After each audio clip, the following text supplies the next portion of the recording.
have you read the book before you got the role? Or while doing filming? Or yun nga, after na nabasa nyo yung libro? Nabasa nyo na ba? All four of you? Okay, nabasa nyo nila. So, ang tanong natin ngayon is...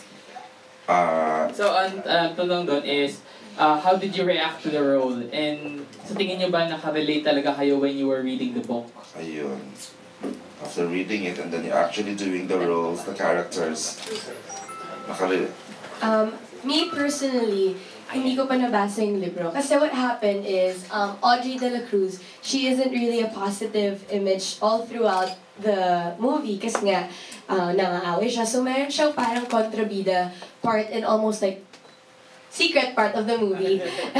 So, pinag-isipan talaga ng Viva if they were gonna give me the role. But then Boss Veronique really wanted me to be together, of course, with James and Nadine to be part of the 3 of the Fab 4. And of course, including Joseph now this time.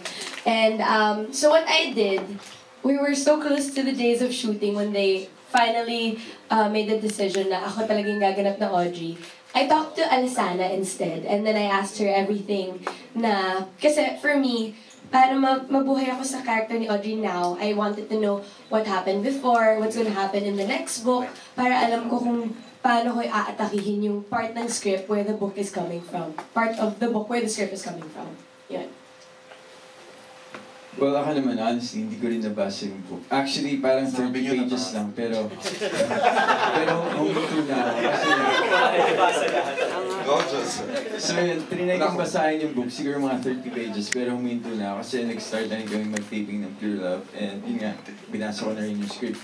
Pero sabi nila, yung script daw namin and sa book, parang very similar naman talaga. Parang nakuha naman lahat ng important details from the book to the script. And then while reading the script, parang, yeah, naka-relate din ako and naging excited ako, especially dun sa red hair niya. Kasi parang, for me, it's you to me. Parang cool naman magkukulaan yung buko. So nag-look forward ako kung paano yung magiging role ko and atake ko. And yun. So, nag-enjoy naman ako habang nabasa ko yung book. Ito din ako, asang nabasa niya yung book.